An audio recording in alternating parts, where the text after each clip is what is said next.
Welcome to She Persisted. I'm your host, Sadie Sutton, a 19-year-old from the Bay Area studying psychology at the University of Pennsylvania. She Persisted is the teen mental health podcast made for teenagers by a teen. In each episode, I'll bring you authentic, accessible, and relatable conversations about every aspect of mental wellness. You can expect evidence-based teen-approved resources, coping skills, including lots of DBT, insights, and education in each piece of content you consume. She Persisted offers you a safe space to feel validated and understood in your struggle, while encouraging you to take ownership of your journey and build your life worth living. So let's dive in. This week on She Persisted. So you might have heard that it takes 10,000 hours to become an expert at something. This is actually based on research, and that is like the objective benchmark that they look at when they see people that are really successful, really high achievers that have objectively become really, really good at a certain skill or talent or whatever it is. But the specific thing that is happening within those 10,000 hours is actually what allows people to get better. We could listen to music for 10,000 hours, but that doesn't mean that we're a musician. We could watch TV for 10,000 hours, doesn't mean that I'm a television producer. What does allow people to become an expert within those 10,000 hours is this finding. Hello, you guys, and welcome back to She Persisted. If this is your first episode, I'm so excited you're here. It is a good one. I have been looking forward to this episode all semester and actually been really excited about this class and this topic for over 5 years now. If you are not aware, I am a senior at the University of Pennsylvania. I'm about to start my final semester this week, which is absolutely wild. And when I was applying to colleges, I was 2 years into doing the podcast, so I was really sure that I wanted to do psychology and mental health. And that was the area that I wanted to focus on in my undergraduate education. And I looked at a ton of different schools. And when it came time for early decision, the one that I landed on was Penn. And if you want to know like the specific reasons and everything and how I narrowed that down, let me know, DM me, send me an email. But when I was writing my why Penn essay for my early decision application, I went back to one of my favorite books that I read in high school that really changed my life and had such a strong impact on me, both personally, but also academically, and how I looked at how psychology research can impact our lives.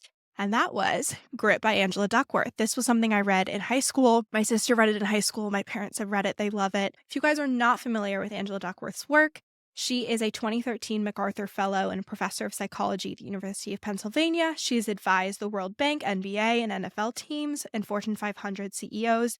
She is the founder and CEO of Character Lab, a nonprofit whose mission is to advance scientific insights that help kids thrive. She completed her bachelor's in neurobiology at Harvard, her master's in science and neuroscience at Oxford, and her PhD in psychology at the University of Pennsylvania. Grit, The Power of Passion and Perseverance is her first book and an instant New York Times bestseller. And so when I wrote my Why Penn essay, I talked about her class and wanting to work with her and learn about grit from her. And I talked about a couple of other labs I wanted to work in, and I've recently reread that Why Penn essay, and I'd been able to interface with everyone that I'd mentioned, and I worked in the labs that I had talked about in that essay, and so it's been a really cool full circle moment, and one of those times where like, I did that. I set those goals, and I followed through, and this came really full circle, and so this was absolutely one of my biggest goals coming into Penn, and one of the things that got me so excited about the school was the groundbreaking research that was happening, the incredible minds that were on staff at Penn, and one of those people is Angela Duckworth. And so I took her classes last semester. Her class is called Grit Lab, Fostering Passion and Perseverance in Ourselves and Others. I had been trying to get into this class for a few semesters, and I finally was able to get it into my schedule, and every single class period this semester was so thought out and so intentional, and you never left a class not feeling like you had some really tangible ways to make a positive change in your life.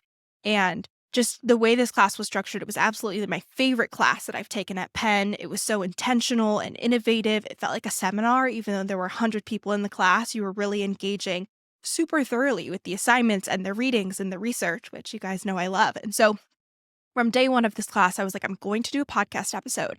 Talks about everything I've learned from this course. And the other great thing about this class, which Dr. Duckworth talked to us about at the end of the semester, is that every single piece of information she gave us is available. It's on YouTube, it's online, it's on her website, it's in the research. Like all of this could be found on your own. But the way that she put it together, the way she structured the class, the group work that she was really intentional about, that's what made it a really impactful experience. And so I'm hoping that I can kind of bring that to you guys as well, that I can frame this and distill it into one podcast episode that you guys are seeking out and choosing to listen to, which hopefully means you're interested and motivated to implement some of these things and make this information accessible to you guys. And then you can leave and go and take these pieces of information, not having to gather them all yourself and implement them in your own lives, because this has absolutely shifted the way I think about my life, the way I'm pursuing my goals.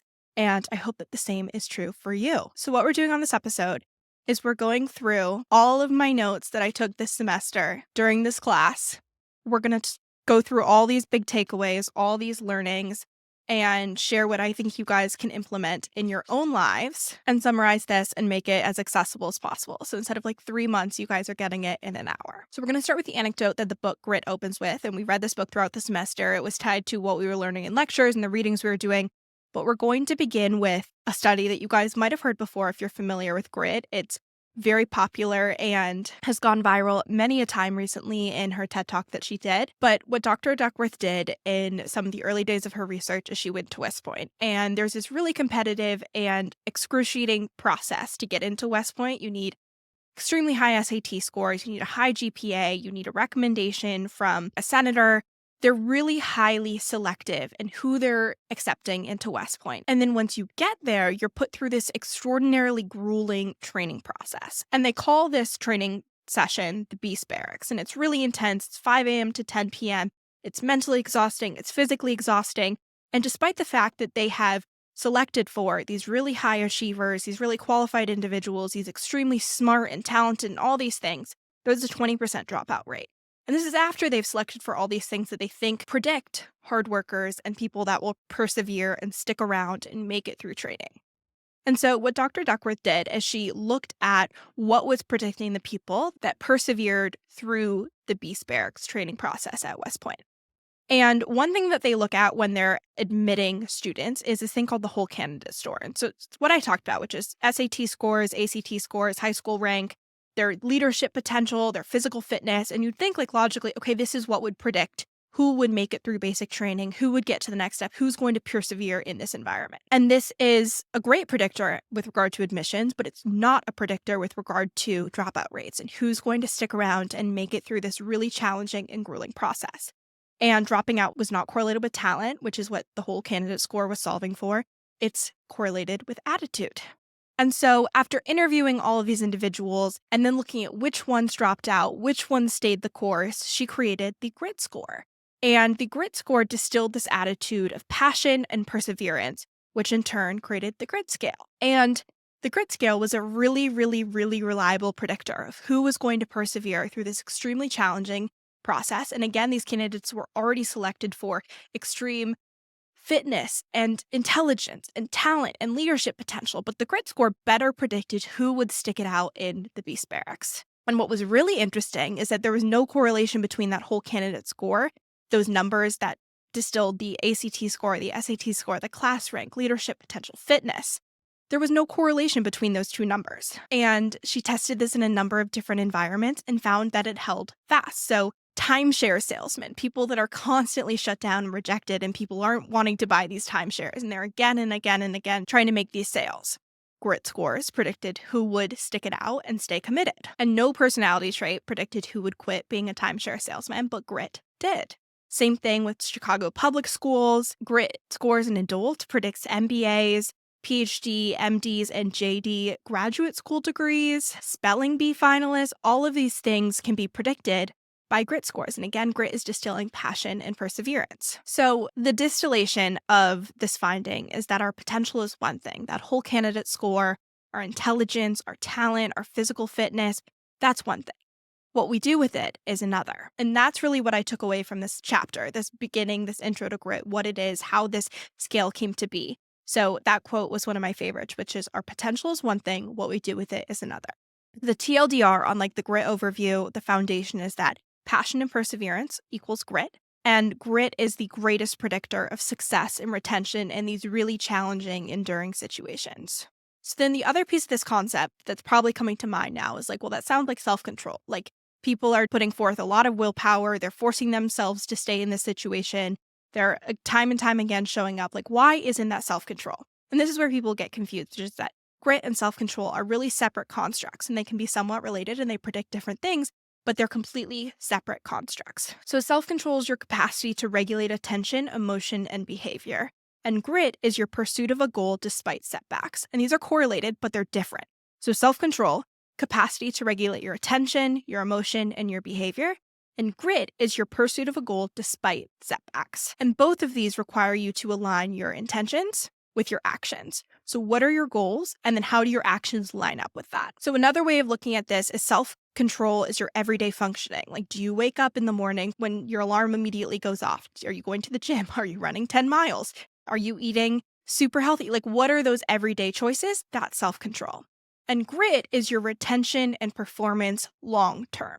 So are you meeting those goals that you set for yourself? Are you moving forward in your career or your academics or these larger goals that you have for yourself in your life?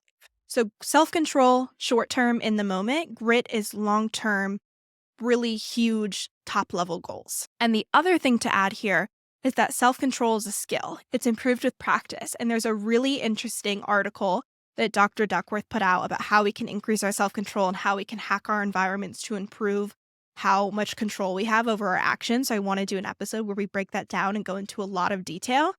But self-control is a skill. It's something that's very malleable. You can improve it. And grit is motivation as volition. So it's motivation that's aligned with your intentions and choices. So offering a little bit more detail and explanations as far as these concepts of grit and self-control and talent, because these are all part of the equation. So we have this definition that grit is your passion and perseverance towards your long-term goals. It's important to note that passion is not your intensity. It's not how passionate you are about something, it's how consistently you're passionate about that goal. So again, we talked about how grit is long-term perseverance.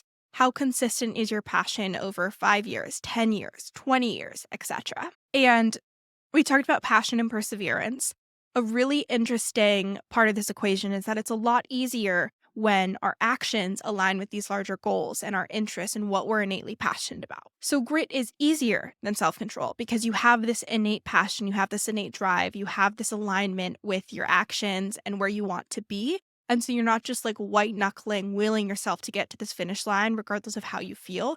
You're aligning how you feel and your thought process and your larger goals with those day-to-day actions. And so, straight from my notes, grit is not about doing things you don't want to do. That's self-control. Grit is aligning that passion with your perseverance towards those longer-term goals. And there's this other equation that comes out of the grit book, which is really interesting, and it's that effort counts twice. So if we think that talent times effort equals skill, so your talent is how quickly you get better at a skill. So that like innate ability to master something times the amount of effort you put in equals how quickly you master a skill.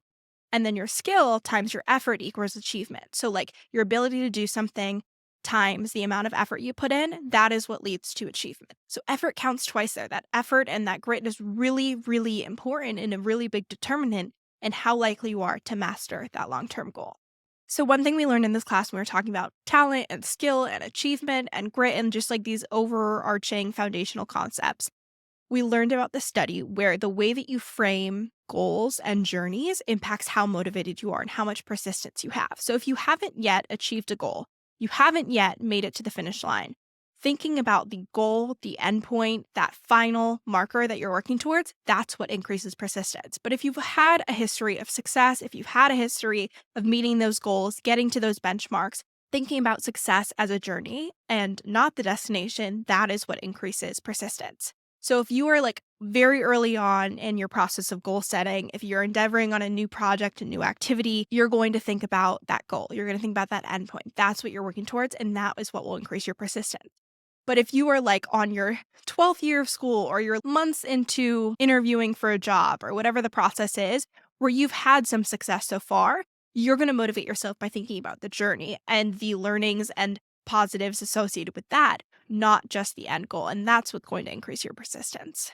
So the learning here is that the metaphor you pick has psychological force. And the way that we frame these goals, the way that we think about them, has a really strong impact on our likelihood to achieve them and how motivated we are and how much persistence we show in our pursuit of those goals. The way we think about them has a lot of power. So our little summary of this first little foundational part of grit is that grit is sustained passion and perseverance for a long-term goal.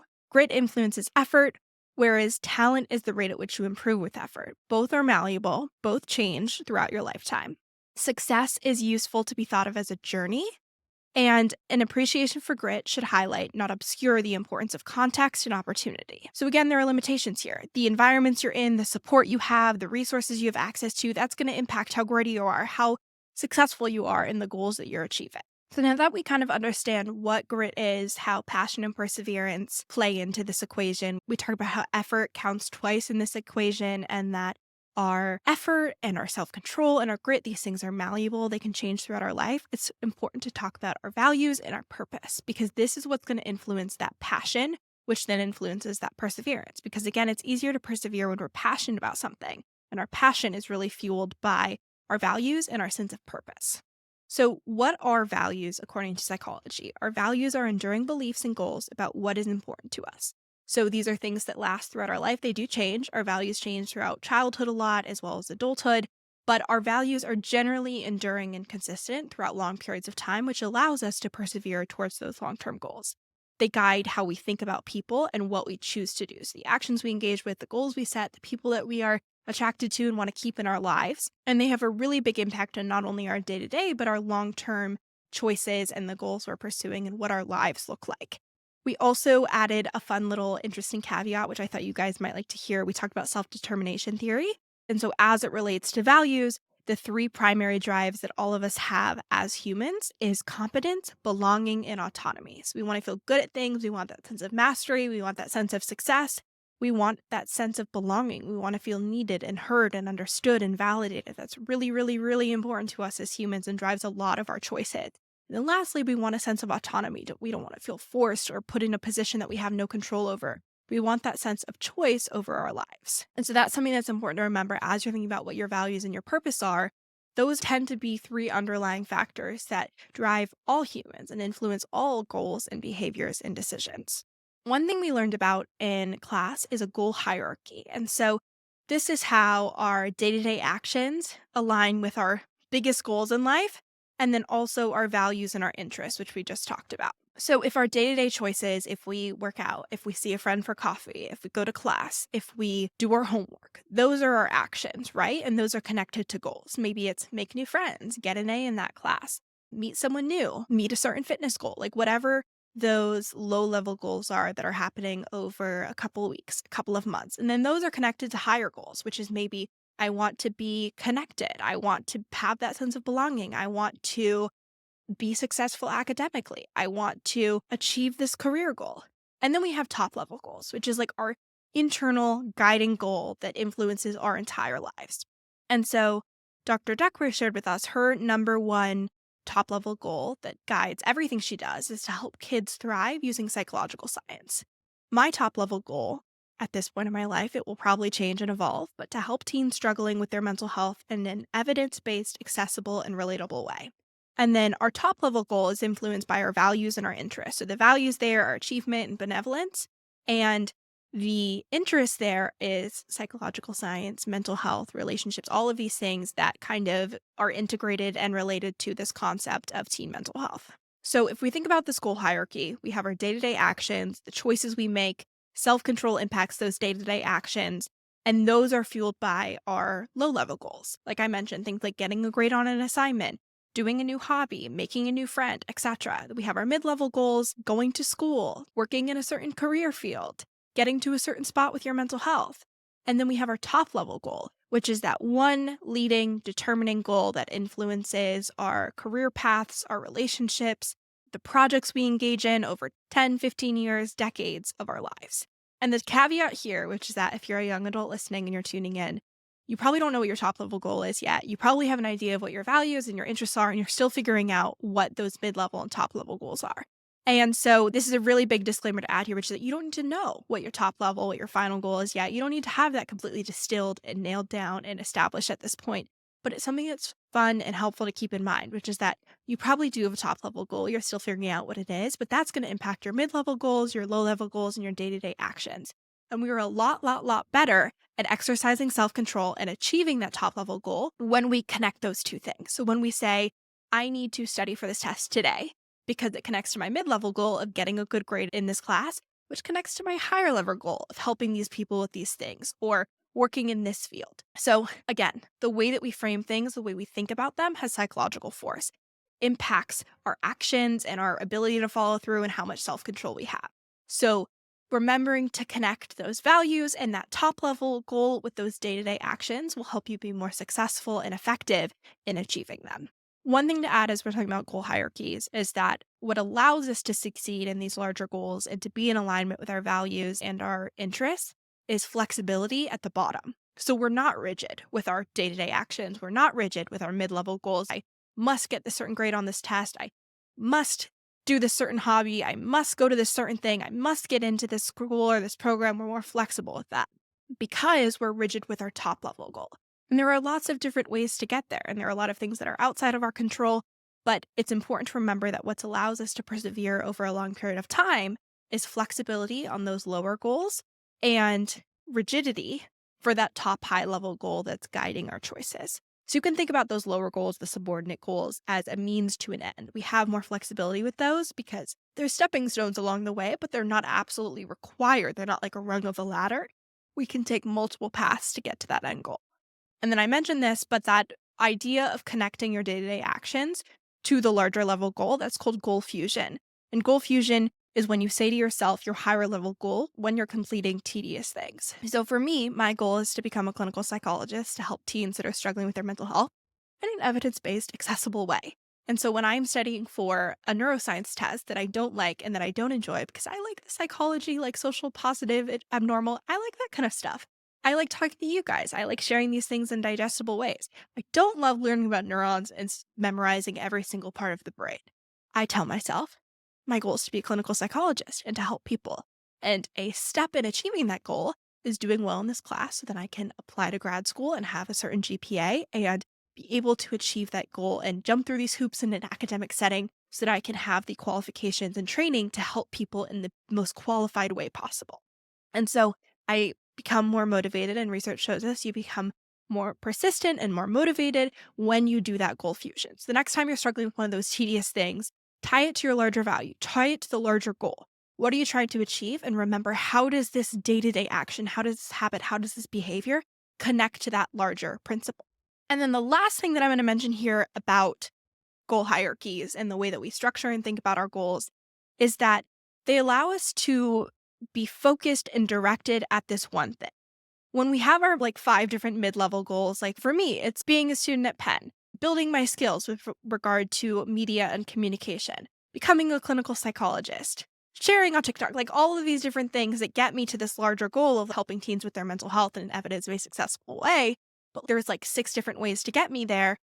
I can't focus on all those at once, but I can focus on that higher goal and I can be more flexible with these bottom level goals because I understand what my larger goal is. So our goal hierarchy helps us not be in conflict with these lower level goals, not have ourselves really spread thin and overwhelmed, but allow us to be more persistent over a long period of time because we're in alignment and we understand what that goal is and we can allocate our energy accordingly. So now, just to recap us to where we're at so far. We know what grit is. We know it's this predictor of success and achievement and persistence. And grit is a result of passion and perseverance. And our passion is guided by our interests and our values. And the way that we persevere is by having a goal hierarchy and understanding what our leading goal is, and then being flexible with our day-to-day, our month-to-month, our year-to-year, so that we're, in general, persevering towards that long-term goal and exercising grit to get us there. So we understand the psychological principle that's showing up here, that's grit. We understand how we kind of start to understand what our passions are that we're being persistent towards. And we understand that we have this framework that will get us to this long-term goal. But how do we set the goals? How do we be intentional there? How do we know how to do that in an effective way? So we learned this thing called the Rubicon model, which is basically crossing over a river, which is when you go from thinking about something to actually doing it. So you go from deliberating, thinking about what the goal is. You then set your goal, and that's when you're crossing the river and getting to the point of actually trying to achieve this thing. And then after you've crossed the river and decided, I'm going to do this, I'm going to commit, that's when we plan, we act, and then we evaluate. And this is the cycle with which we frame and understand goal setting and goal achieving. And there was a really interesting study that was done in 1975 that we learned about, which was done on lumberjacks. And they did a study in goal setting, and they gave them 2 different goals that they could set. One was to do your best, and the other one was a specific goal relating to lumberjacking. I'm not a lumberjack, so I don't know exactly what these looked like, but generally imagine this is so bad. Like cut down a certain number of trees, reach a certain square footage. I don't know exactly what this would look like, but just pretend we'll imagine. And they found that when they framed it as doing your best, 60% of them met a certain performance marker, like a set marker that everyone was evaluated on. But when they set a specific goal, a specific hard goal, 95% of the people met that external marker. So being specific, giving ourselves measurable things that we can say, yes, I did that, no, I didn't, and making it hard, that is what allows us to actually, quote unquote, do our best and achieve those things, not just giving ourselves these abstract concepts like, I will try my hardest, I will do my best. Set yourself those specific, measurable, hard goals. And then I want to give you guys a couple of other things that are really helpful in setting goals and things that you should be aware of when it comes to how we succeed and thrive and learn things as humans. So we learned about another really interesting study where people use ChatGPT to write their cover letters. And the hypothesis was that if you use ChatGPT, you won't improve as much with your ability to write a cover letter and put together this final product. You think, okay, you're like half-assing it, you're using a crutch, you're using AI, it's not actually going to get you to this final goal. That was not the case. They got substantially better when they used ChatGPT in conjunction with their own work versus when they just independently worked at trying to improve this cover letter. So the key here is that we learn by example. That's what allows us to accelerate our growth and our outputs and our improvement. So this is that idea of you watch one, do one, teach one. We hear this in medical school. If you watch Grey's Anatomy, I watch Grey's Anatomy. There's this framework where you watch one, you do one, you teach one. And so this idea of watching one and learning from others and using an example, using a framework to then replicate and implement in your own life is really, really powerful and really, really effective in getting us to those final goals. Another piece of psychology research to be aware of when we're setting our goals is that we have really social brains. We learn from others. And when they do research on like what makes the human brain so different, what makes us such a superior species to like apes or chimps or lions or whatever these other mammals are that have similar somewhat structures of brains, what makes us really powerful is our social brains, how we're able to interact with and engage with our peers, how we communicate, how we work together. That is what has given us the upper hand in evolution and allowed us to thrive. So using that social brain to our advantage when we're setting our goals, we know that we learn from each other. And so use more models, use more collaboration, and that will contribute to the rate of learning and expertise acquired. And then the last piece of psychology research to be aware of when it comes to goal setting is this idea called the 3 boxes model. It's also called the process model. Dr. Duckworth worked on this with the Stanford psychologist. It's really, really interesting. I want to do a full episode on this because it's a super interesting framework. But if we think about the 3 boxes model, it's an adapted version of the process model. The process model is that you're put in a situation, your attention is directed somewhere, we appraise it, so we interpret it, we respond to it, and then we have an action, which is our response. The 3 boxes model condenses it a little bit. It simplifies it. So we have our situation, we have our thoughts about the situation, and then we have how we respond. That's the action or the behavior. So we have some control over how we think about a situation, and we've done a lot of podcast episodes about that. The way that we attribute our successes and our losses has a really strong impact on our self-esteem. The way that we think about these things has an impact on our mental health. We can also use our thoughts to change our behaviors. We can use our behaviors to change our thoughts. There's lots of ways we can adjust that.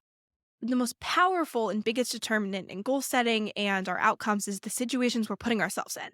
Because if we're not in that bad situation, if we're not in that situation that causes us to be unproductive, we never have the thoughts and the behaviors that follow. So this is like probably the biggest takeaway I took from this class is what box one am I putting myself in? Am I putting myself in a context where I'm going to succeed? Am I putting myself in a context where I'm going to be held accountable? Am I setting myself up for success? And I think this is an approach that gives you a lot of self-compassion and a lot of grace and a lot of understanding in the way that we achieve our goals. Obviously, there's a lot of accountability that has to take place, and we have to be doing the work and deliberately practicing these skills that we can improve with time. But a really big determinant here is the box one that we're putting ourselves in. So if we think about those like psychology things we just learned, one, which is that we do really well when we see examples of things, when we see models of things. So are you giving yourself examples of essays that were done really well, projects that got A's, people that are thriving mentally or physically, whatever it is? Do you have those examples that you can then replicate and follow? Second, we are social. We learn from others. We learn with others. So how can you collaborate and work with others to be held accountable and expedite that learning process? And third, what is the context you're putting yourself in? Are you allowing yourself to be successful? Are you setting yourself up for success? And that box 1 probably involves examples and social collaboration to allow you to be successful. So going back to the Rubicon model, which is that we deliberate, we then set a goal, we plan, we act, and we evaluate. And taking into account these other things that can help us be successful, which is giving ourselves examples, making sure we're learning in a social context, and that we're putting ourselves in a box 1 that will allow us to be successful. So what is an effective goal? We talked about what influences our goal setting, what allows humans to thrive, the framework of goals, but what actually is an effective goal? It's specific, it's challenging, it's declared publicly in person, which is really counterintuitive to what you see on TikTok, or at least what I see on TikTok and Instagram Reels. You see all these moody entrepreneurs and low light, and they're like, never tell anyone your goal, work in private, celebrate in public, never tell anyone what you want to do, never show your cards. Wrong. If you want to be successful in a goal, tell people and tell a lot of people. You hold yourself more accountable, they hold you accountable. Psychologically, scientifically speaking, the evidence shows that when you declare your goals and you declare them publicly, you're more likely to achieve them. And even just setting the intention, explaining the action, again, we want it to be specific and challenging, makes you more likely to succeed. They did a study on goal setting, and they found that only 7% of people achieve their goal without setting an intention. I mean, duh, but only 7% will actually get to the outcome they want without being specific and intentional with the goal that's being set. And then the other thing to mention here, what makes an effective goal, without a sub-goal related to your performance, you're not going to achieve the goal. So if your goal is to run a 5K, if you don't have sub-goals that you're going to run a mile, you're going to run 2 miles, you're going to run 3 miles, you're going to do those under a certain time, you're going to run them, not walk them, you're going to do them by a certain date. If you don't have sub-goals related to your performance, you're not going to get to your end goal of running the 5K under a certain time, whatever that goal is. So again, effective goals are specific also that they have sub-goals related to your performance, they're challenging, and they're declared publicly in person. So tell a friend, tell a family member, DM me, tell someone your goal, post about it online, you'll be more likely to achieve it. So we understand what grit is. We have our goal hierarchies so that we can understand the framework that grit works in so that we can persevere long term. We understand how we set goals. And now we have to practice. We have to do the thing to get better and show that long-term perseverance towards those long-term goals. So you might have heard that it takes 10,000 hours to become an expert at something, or it takes 10,000 hours to be really good at something. This is actually based on research, and that is the objective benchmark that they look at when they see people that are really successful, really high achievers that have objectively become really, really good at a certain skill or talent or whatever it is. But the specific thing that is happening within those 10,000 hours is something called deliberate practice. And this is actually what allows people to get better. We could listen to music for 10,000 hours, but that doesn't mean that we're a musician. We could watch TV for 10,000 hours. I'm definitely on my way there. Doesn't mean that I'm a television producer or an actor or an expert in storytelling. What does allow people to become an expert within those 10,000 hours is deliberate practice. And so the 4 steps in deliberate practice is to have a stretch goal, something that's outside of your current ability, to give your undivided attention and effort, to seek feedback on your performance, and then repeat the process. So, deliberate practice. You set your stretch goal. This is a specific aspect of your performance, and you're trying to improve a weakness. So if I was re-recording this podcast and I was setting a specific goal related to my performance and a weakness, I would say I would type out and better organize the way that I'm going to go through this episode rather than just looking through my notes from the semester, which Sam, who's editing this, has probably realized that this is probably not the most effective and efficient way to record this, and that I could probably structure this out before recording. So what I would do is I would set that goal. I would say I'm going to outline and write out and organize the entire flow of the episode and the examples I want to bring up and how much time I want to allocate to each topic and the arc that this episode is going to follow. That's the weakness that I'm addressing. It's specific. It's a little bit outside of my skill set of what I've done in previous episodes, but it's something that I can achieve. And then I'm going to give my undivided attention and effort and strive to reach that goal. So I'm going to lock in, I'm going to sit down, I'm going to go through my notes, I'm going to type them up, I'm going to write out all the parts of this episode and give my attention and effort towards this specific goal. Then I'm going to seek feedback. So I'll send it to Sam and say, hey, Sam, what do you think about this outline on this episode? Does this make sense? Is it intuitive? I'll ask you guys. I'll say, I outlined this episode rather than just kind of hopping on the mic and going through my notes. What did you think? Was it more effective? Did you feel like it was easier to follow? Did you feel like you had more takeaways? What were your thoughts? So get feedback on how it went, compare the two, see if there's an improvement, and then I would repeat. So I would continue to outline episodes. I would continue to be more intentional with the way I'm presenting information, continue to get feedback, continue to devote my attention and focus. And then you repeat in this framework, the deliberate practice framework, you repeat until conscious incompetence becomes unconscious competence, which I thought was kind of like a fun, interesting way to explain that. So until the weakness that you're aware of becomes something that you're no longer aware of because you're so good at it. And if you're like, this, it's like not very fun way to approach my goals and a lot of work. It's true. Deliberate practice is more effortful and less enjoyable, something that takes a lot of time and attention and mental and physical effort. But this is how we get better. This is how we actually measurably improve in our goals. And if you did the grit scale at the beginning of this episode, or you know you're a gritty person, a little fun fact is that gritty kids enjoy deliberate practice more, so maybe you will enjoy this. And the other positive thing, the other side of this, is that there are two positive experiences that come from this, and that is getting better and performing at your best. And deliberate practice allows us to get to those two positive, subjectively enjoyable end experiences. And then in addition to deliberate practice, there are a couple of other things that influence who becomes an expert. And one of the takeaways from this class is that experts are made, they're not born. Talent is innate, how quickly we acquire skills, but the effort we put towards those skills and how we achieve them based on the effort we're applying to those skills is dependent on us. So experts are made, they're not born. It's malleable. We have an ability to engage with that. And so the other things that allow us to achieve and become experts in these areas is devoted teachers and family support, having people in your corner, holding you accountable, supporting you. That is another thing that they found in research that is a strong predictor of who becomes an expert and becomes highly successful in their field. Also, the amount and the quality of practice is correlated with the level of expertise. So again, deliberate practice versus just passively doing something will impact how good you get at something. Experts also look at how they analyze things wrong. So how are they thinking about things inefficiently? How was their goal not quite right? How are they approaching this test wrong? How are they solving this problem inefficiently? They think about how they're thinking about things, not just did they get the thing right or wrong. They also improve the skills that they have and extend the reach and range of them. So not just looking to acquire new skills and get better at all the things, but what skills do you have and how can you improve those as much as possible? And then also coaches accelerate learning because they provide lots of feedback. So teachers and coaches have a really strong impact on allowing us to be experts. Again, we talked about how deliberate practice involves feedback. Coaches and teachers provide that feedback, which is a really important part of the learning process. And then the last thing we'll give you here with regard to improving and practicing is that if you cannot measure it, you cannot improve it. We talked about this with mental health. When we're not measuring objectively our goals, like sleeping a certain number of hours every night, seeing our friends a certain amount of time every week, tracking our mood, tracking our behaviors, tracking the skills that we're using, we have no way to measure and observe objectively our mental health. And mental health specifically is a really unique and interesting thing to set goals around because it is so subjective and our emotions can't necessarily be objectively measured super effectively. It can be really hard to say, have I gotten better? Have I improved? Do I feel like I'm recovering? Am I less depressed? Am I less anxious? Am I more happy? Like these things are really, really hard to measure and describe. And so again, making sure our goals are things that can be measured. Otherwise, we can't improve them. So there's a lot of things that we learn in this semester that I didn't touch on.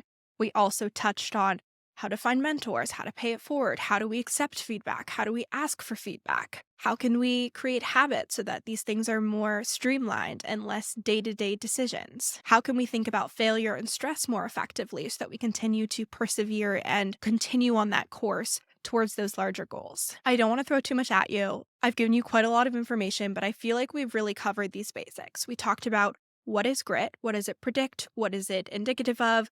How do we define it? We talked about how our values and interests impact our larger goals and how we can create a goal hierarchy to understand how we achieve these long-term goals and how grit plays into that framework. We talked about how we set goals psychologically as humans, what makes us more likely to achieve our goals and how we can set ourselves up for success and the context we put ourselves in. We talked about how we actually do the thing, how we do those day-to-day actions that help us achieve those small goals, which in turn help us achieve those big goals, and what deliberate practice is and how that can expedite the process of becoming an expert. And so I'm going to give you guys little summaries that I wrote from these different classes, the bullet point takeaways for you to internalize based on everything that we just talked about. So grit is sustained passion and perseverance for a long-term goal. Grit influences effort, whereas talent is the rate at which we improve with effort. Both are malleable and subject to change. Success is useful to be thought as a journey. Again, we talked about like how we frame things as psychological force. So success, think about it as a journey. And appreciation for grit should highlight, not obscure, the importance of context and opportunities. So our context and opportunities have a really big impact on how gritty we are and how many of these goals that we set for ourselves do we actually achieve. Finding our purpose is a lifelong journey. Goal hierarchies allow us to have more harmony in our long-term pursuits, and they decrease conflict between different goals. Goal fusion is one way to make tedious activities less tedious. Self-concordant goals reflect our deeper interests and values. Goals, including sub-goals, direct our energy. Plans specify what we're going to do and when we're going to do it. Being good at something is more than just talent, and the way that we become good at something is deliberate practice. There's always an easy and enjoyable alternative to deliberate practice. It's a hard choice to make. And we can use habits, which are more an autopilot response to cues rather than exercising self-control every time we're trying to achieve a goal. So that's our really abbreviated, expedited, 30,000-foot view of grit, what it is, how it applies to our life, what I learned this semester, how you can use these principles to be more gritty, find your passions, persevere more in the pursuit of those passions, and achieve your goals. I want to thank Dr. Angela Duckworth for all that she taught us throughout the semester. All of this comes from her teaching and her research and her work, and straight from my notes from this class. It truly was so informative.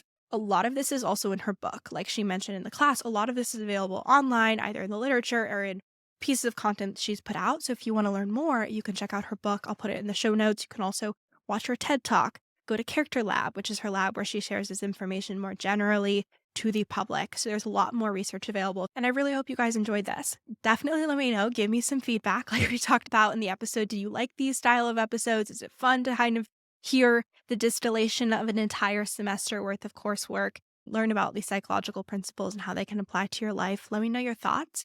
If you want to hear more, if there's other topics you want me to dive into based on classes I've taken. And then if you guys have questions. And as always, make sure to share with a friend or family member. Post about it on social media, all the things. I really appreciate it. It really helps with the podcast. Leave a review, and I will talk to you guys next week. Thank you so much for listening to this week's episode of She Persisted. If you enjoyed, make sure to share with a friend or family member. It really helps out the podcast. And if you haven't already, leave a review on Apple Podcasts or Spotify. You can also make sure to follow along at She Persisted Podcast on both Instagram and TikTok, and check out all the bonus resources, content, and information on my website, shepersistedpodcast.com. Thanks for supporting, keep persisting, and I'll see you next week.